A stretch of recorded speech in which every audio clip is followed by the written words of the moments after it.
ఒక్క నిమిషం అండి. Thank you for bringing this up. Sir ఆయనకి ఏ నమ్మకం నా మీద ఏంటో తెలీదు, బట్ నాకు లిటరలీ ఆ రోజు సీన్ అంటే ఆ రోజే నాకు డైలాగ్స్ ఇచ్చేవారు. And is a writer. So ఆయనకి సడన్ గా షూట్ చేసేటప్పుడు 4-5 లైన్లు అటు నుంచి ఇటు నుంచి వస్తే నేను ఒక్క నిమిషం అమ్మ బాబోయ్, క్రేజియస్ట్ ఎక్స్పీరియన్స్. ఇప్పుడు తను హీరో గారితో కాన్వర్సేషన్ చేసినప్పుడు కొంచెం కీ డైలాగ్స్ ఉంటాయి. నా భయం ఏంటంటే హీరోయిన్లు అందరూ డైలాగ్ పేపర్ ఇలాగ వాళ్ళ బాయ్కి ఇస్తారు, డైలాగ్ ఇలా చూసి పట్టుకో అని చెప్పి వాళ్ళకి ఇచ్చేస్తుంటారు, మధ్యలో మేకప్ వేసుకుంటారు. ఇప్పుడు తనతో ఉన్నప్పుడు వెరీ కీ డైలాగ్స్ ఉంటాయి.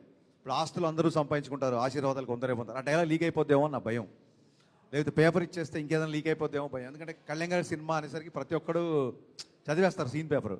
దానికి తోడు ఏంటంటే నేను ఎక్కువ తెలుగు ఆర్టిస్టులు ఎందుకు ప్రిఫర్ చేస్తానంటే స్పాంటేనియస్గా ఇప్పుడు డైలాగ్ చెప్పినప్పుడు లీలా చెప్తున్నప్పుడు తన వాయిస్లో తన ఎక్స్ప్రెషన్లో చూసినప్పుడు టేక్ 1 టేక్ 2కి మధ్యన డైలాగులు మారిపోతుంటాయి, చేంజ్ అవుతూ ఉంటాయి. సో అందుకు తప్ప ప్రాపర్గా సీన్ ఏం తీయబోతాం అనేది ఆల్రెడీ చాలా ప్రిపేర్డ్గా. మేము ప్రిపేర్డ్గా లేకపోతే 40 రోజుల్లో ఇంత పెద్ద సినిమా తీస్తామా? మీరుంటారండి ప్రిపేర్డ్. అలా చూసారా? Hello, ma'am. Your dance energy is next level. What is the secret? Proper hard work only. I started Bharatanatyam when I was 3 years old. I stayed in my guru's house. So that's a very old school way of it. Karnataka Ravindra Kalakshetra ani my guru Savita Arun ma'am. So she avade papam naku tinipinchi food petti కాల్కి ఏమైనా బొబ్బులు వస్తే Soframycin రాసి. So I'm always grateful to my guru and I think that was my journey here. Nice. Practice that is all. I had a question for you, Harish garu. Pawan Kalyan dance sequence చాలా joyful, మంచి అవుట్కమ్తో funny వేలో వచ్చింది. So మీరు ఎలా convince చేశారు అతన్ని? That is the theme of all mix, right? Yeah, అంటే బయట ఇప్పుడు మనం ప్రాక్టికల్గా ఉండాలి. బయట మన గురించి ఏమనుకుంటున్నారు ఏంటి అనేది ఆయన చాలా ఈజీగా తీసుకుంటారు. తన మీద జోక్స్ ఉన్నా అదన్నా తను తీసుకుంటారు ఈజీగా.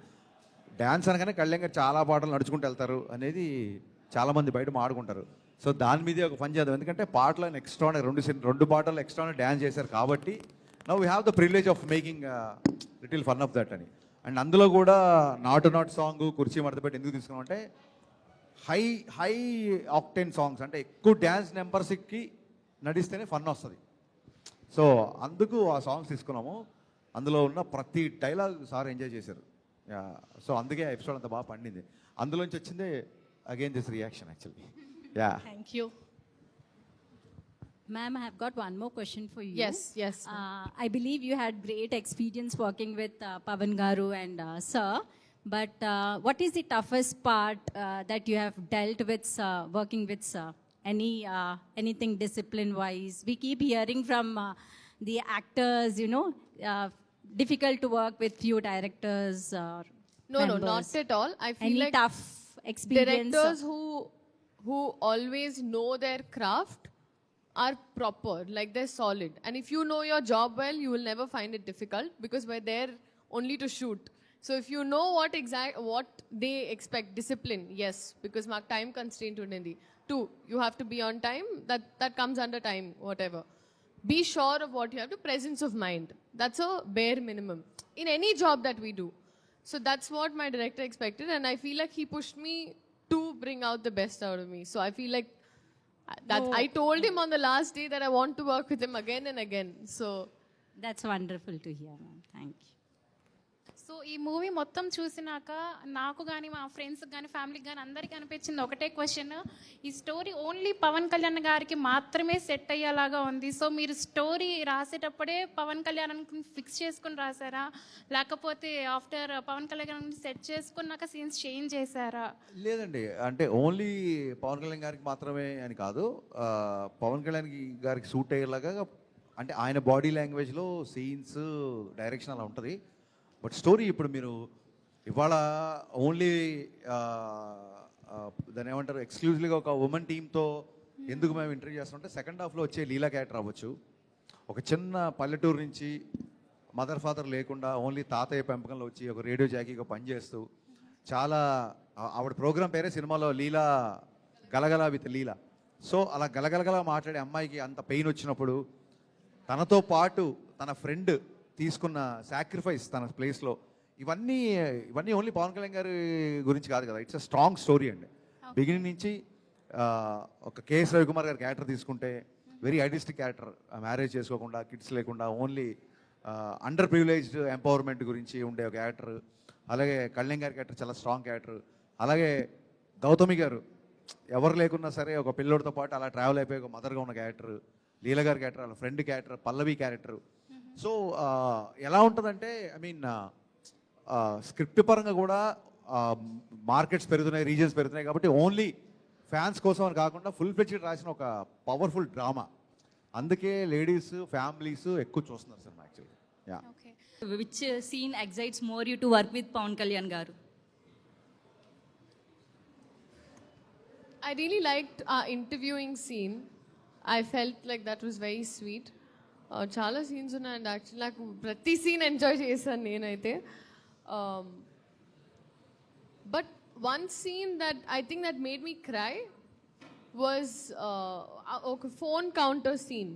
సినిమా మీరు చూసారు కాబట్టి మీకు తెలుసు. ఆ సీన్ అప్పుడు I think I broke down. I feel like అలాంటి ఒక పెద్ద మనిషి నేను ఉన్నాను అంటాం. I think as women we're very emotional, right? We're very sensitive. Like, I mean, men also, but they don't show it. మనం కొంచెం ఎక్కువ చూపిస్తాం. ఆ సీన్ రాసింది ఒక మ్యానే బేసిక్గా. యా కానీ ఆ టైంలో ఒక మనిషి తోడున్నారు, ఒక మనిషి మనతో ఉన్నారంటే చాలు. We'll handle a battle from there, but we just need to hear that. So I feel like అలాంటి నువాన్సెస్ చాలా బ్యూటిఫుల్గా ఆ సీన్ అప్పుడు నేను జెన్యున్గా ఎడ్ చేశాను. Like I genuinely felt like I wish I had someone like that. Phone call వచ్చి Dekhlenge Saala song lead scene యాక్చువల్గా. యా, తాతయ్య వచ్చినప్పుడు హీరో గారు ఫోన్ చేస్తారు కదా, ఆ సీన్ యా చాలా బాగా చేసింది యాక్చువల్గా. అండ్ సార్ మీరు ఏ సీన్ పవన్ కళ్యాణ్ గారితో చేయాలి అని రాశారు? మొత్తం సినిమాలో అన్ని సీన్లు అలా కాదు, యాజ్ ఎ ఫ్యాన్ బాయ్ గా ఈ సీన్ నేను చేయాలి ఫ్యాన్స్ కోసం అని అలా. నేను బాగా ఇష్టపడిన సీన్ ఇంటర్వెల్ విలన్తో వార్నింగ్ సీను. ఆ తర్వాత సెకండ్ హాఫ్లో విలన్కి వచ్చి Parthiban house night father and son drink చేస్తుంటే వచ్చి వాళ్ళతో మాట్లాడే సీను. అలాగే రాశి ఖన్నాకి బ్రేకప్ గురించి చెప్పేసాను. దోస్ ఆర్ మై నేను అనుకున్నట్టుగా పర్ఫామ్ చేసిన సీన్స్, మై ఫేవరెట్ సీన్స్. అవి నేనే రిపీట్ చూస్తాను. Okay sir.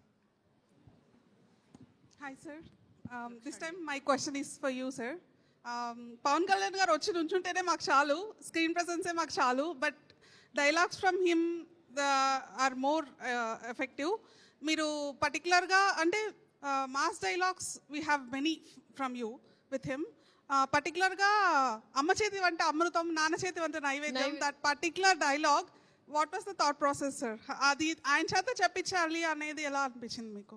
ఏం లేదు, బేసిక్గా ఏన్షియంట్ టైం నుంచి వంట అనగానే నలుడు, నలపాకం, నలభీమ పాకం ఇలా అంటుంటారు కదా. వంట చేసేవాళ్ళు ఎప్పుడు మగవాళ్ళే. అదే దాని డైలాగ్ని చాలా కామెడీగా చెప్పాం.